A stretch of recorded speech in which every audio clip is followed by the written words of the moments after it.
Hmm.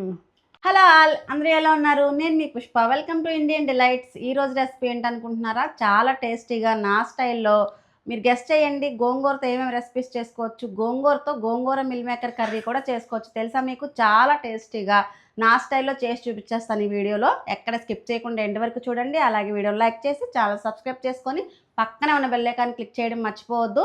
Please subscribe చేసుకొని like చేసి support చేయండి. చాలా టేస్టీగా ఉంటుంది కర్రీ అయితే. రైస్లోకి కానీ రోటీకి కానీ దేనికైనా కాంబినేషన్ అద్దరిపోద్ది. ఇంకా లేట్ చేయకుండా వీడియో స్టార్ట్ చేసేద్దాం పదండి. స్టవ్ వెలిగించుకొని కడాయి పెట్టి ముందుగానే శుభ్రం చేసి పెట్టుకున్న గోంగూరను వేసుకోవాలి. నేను ఇక్కడ 3 కట్టలు గోంగూర, పుల్లటి గోంగూర ఉండాలి ఈ కర్రీకి. గోంగూరను తీసుకొని శుభ్రంగా వాష్ చేసుకున్న తర్వాత ఈ కడాయిలో వేసేసుకోవాలి. కొద్దిగా ఆయిల్ కూడా వేసుకొని గోంగూరని బాగా దగ్గరకు అయ్యేంత వరకు ఉడికించుకోవాలి. గోంగూర ఇలా దగ్గరగా ఉడికిపోయింది కదా. ఇలా ఉడికిపోయినప్పుడే మనం గరిటతో ఇలా కొంచెం స్మాష్లా చేసుకుంటే చాలు. మరీ ఎక్కువ మెత్తగా చేయకూడదు. అక్కడక్కడ ఆకులు ఆకులుగా తగిలితేనే కర్రీకి బాగుంటుంది. జస్ట్ ఇలా అనుకుంటే సరిపోద్ది. ఇప్పుడు ఇది ఇలా దగ్గరికి అయిపోయింది కదా. స్టవ్ ఆఫ్ చేసి చల్లారనిద్దాం. స్టవ్ వెలిగించి కడాయి పెట్టుకొని సరిపడా ఆయిల్ వేసుకోవాలి. ఆయిల్ హీట్ అయిన తర్వాత 2 మీడియం సైజు ఉల్లిపాయలు, 2 పచ్చిమిరపకాయలు వేసుకొని ఉల్లిపాయ మగ్గడానికి కొద్దిగా సాల్ట్ వేసుకోవాలి.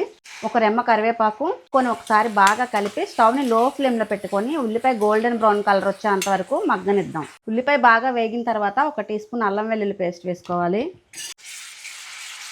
పచ్చివాసన పోయేంత వరకు ఒక 2-3 నిమిషాలు బాగా మగ్గనివ్వాలి. ఉల్లిపాయ మగ్గుతుంది కదా. నేను ముందుగానే వేడి నీళ్ళలో మిల్ మేకర్స్ వేసి ఉడకపెట్టుకొని పక్కన పెట్టుకున్నాను. కొద్దిగా సాల్ట్ వేసి ఒక 2 నిమిషాలు ఉడకనిచ్చి పక్కన పెట్టేశాను. కొద్దిగా పసుపు, 1 టీ స్పూన్ కారం, 1 టీ స్పూన్ ధనియా జీరా పౌడర్, టేస్ట్కి సరిపడా సాల్ట్ వేసుకొని ఒకసారి బాగా కలిపి ఇప్పుడు ఇందులో 2 మీడియం సైజ్ టమాటోలు చిన్నగా కట్ చేసి వేసుకోవాలి.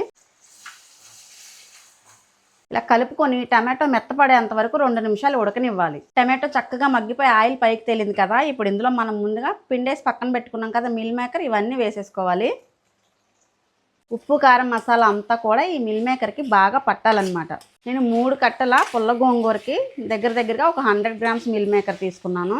ఇలా కలుపుకొని మరొక 2 నిమిషాలు మిల్ మేకర్ని మూత పెట్టుకొని చక్కగా మగ్గనిద్దాం. 2 నిమిషాలు మగ్గిన తర్వాత మూత తీసి మిల్ మేకర్లో మనం ముందుగానే ఉడికించి పెట్టుకున్నాం కదా గోంగూర, ఇది మొత్తం వేసేసుకోవాలి. ఈ గోంగూర అంతా కూడా బాగా కలిసేలా కలుపుకొని మగ్గనివ్వాలి బాగా.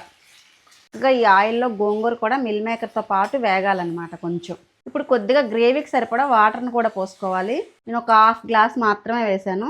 వేసుకొని ఒకసారి బాగా కలిపి స్టవ్ని లో ఫ్లేమ్లో పెట్టి మూత పెట్టుకొని గ్రేవీ దగ్గరికి అయ్యి ఆయిల్ పైకి తేలేంత వరకు ఉడకనివ్వాలి. మీకు ఈ స్టేజ్లో సాల్ట్ కానీ కారం కానీ ఏమైనా సరిపోతే చూసి అడ్జస్ట్ చేసుకోవచ్చు. నాకైతే అన్ని పర్ఫెక్ట్గా సరిపోయినాయి. 5 నిమిషాల తర్వాత ఒకసారి మూత తీసి చూద్దాం. ఆయిల్ పైకి తేలేంత వరకు మరొక 5 నిమిషాల పాటు బాగా మగ్గనిద్దాం. చూసారా, గోంగూరలోంచి ఆయిల్ బాగా పైకి తేలింది కదా. ఇలా తేలేంత వరకు ఉడికించడం వల్ల గోంగూర టేస్ట్ చాలా బాగుంటుంది. కంపల్సరీ ఆయిల్ పైకి తేలేంత వరకు మగ్గించుకోవాలి. ఇలా ఒకసారి కలుపుకొని స్టవ్ ఆఫ్ చేసుకొని వేడివేడిగా సర్వ్ చేసుకొని టేస్ట్ చూసి చెప్తాను పదండి. వేడివేడిగా మన మిల్ మేకర్ గోంగూర కర్రీ రెడీ అయిపోయింది కదా. చక్కగా అన్నంలో వేసుకొని టేస్ట్ చూసి చెప్తాను ఎలా ఉందో. ఇలా మిల్ మేకర్లు కూడా వేసుకొని చక్కగా కలుపుకుందాం. అన్నంలో కాలిపోతుంది, ఉప్పు ఉప్పు అని ఊరుకుంటూ తిందాం. చక్కగా ముద్ద కలిపి చూపిస్తాను చూడండి మీకు. ఆహా, పువ్వుల కక్కుతూ ఉన్న అన్నంలో కూర వేసుకొని ఇలా ముద్ద కలుపుకొని ఉండ చుట్టుకొని ఇలా వేడివేడిగా తింటే ఉంటుంది నిజంగా.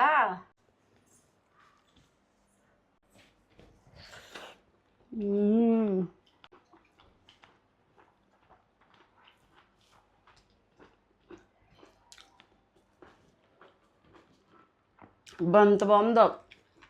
గోంగూర పుల్ల పుల్లగా, మిల్ మేకర్ చక్కగా ఉప్పు, కారం, పులుపు అన్నీ బాగా లాక్కొని చక్కగా చాలా బాగుంది. టేస్ట్ కూడా నోటికి చాలా కమ్మగా ఉంది. నాన్ వెజ్ తినాలన్న ఫీల్ వచ్చినప్పుడు, నాన్ వెజ్ తినని రోజులు ఉంటే చూసారా, అలాంటప్పుడు కనుక ఇది చేసుకుని తిన్నారంటే చికెన్ తిన్న ఫీల్ కంపల్సరీ వస్తుంది. టేస్ట్ అయితే చాలా బాగుంది.